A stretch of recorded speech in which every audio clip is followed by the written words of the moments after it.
Ating napakagaling na political leader, ang Speaker ng House of Representatives, Speaker Martin Romualdez. Sana daw madagdag ang kanyang budget ng Department of Education, Mr. Speaker. Nangako na po si Speaker at ang Chairman ng Appropriations. Ang budget ng Pilipinas ay hawak lang ng dalawang tao. Hawak lang siya ni Congressman Zaldico at ni Congressman Martin Romualdez. Yan ang katotohanan.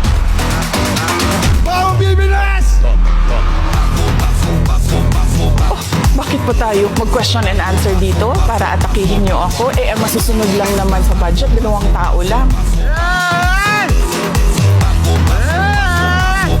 Mo nang tawag sila, now kwarta. Girl. Palagay ko, gutom na rin kayo. Hey! Hey!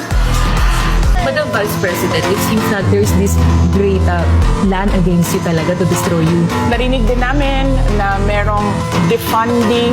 Narinig din namin na posibleng piso lang ang ibigay na budget sa Office of the Vice President. Handa kami, handa ako sa Office of the Vice President na magtrabaho kahit walang budget.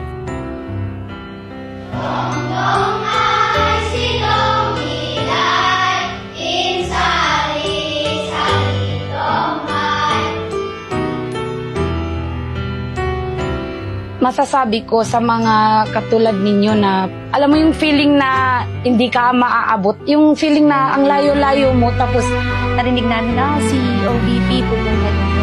Nakatanggap ng wheelchair mula sa tanggapan ng pangalawang Pangulo sa pamamagitan ng Bicol Satellite Office ang 62 years old na si Tatay Edgar. Maraming salamat po na nagkaroon ng office dito sa Bicol. Marami pa ang matulungan nyo.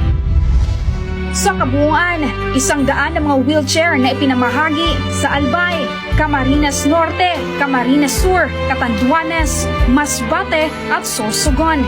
Habang nasa 1,070 naman ang bilang ng mga wheelchair na ipinamahagi sa buong bansa sa pamamagitan ng mga satellite offices at 2 extension offices. Tinungo ng OVP Southern Mindanao ang Barangay Lipor sa Balot Island, Sarangani, Davao Occidental. Kwento ng mga bangkero, delikado at maalon sa pupuntahan namin yung hindi po ito lang upang magbigay ng tulong sa mga bata dito sa Balot Island. Mahigit 1,000 katao na ang natulungan ng opisina. Isa na rito ang 104 years old na si Lola Isidra Salvador ng Barangay 85 Zone 7 sa Tondo, Maynila. Papasalamat ako sa mga tulong nila. Makirating ko lang problema niya.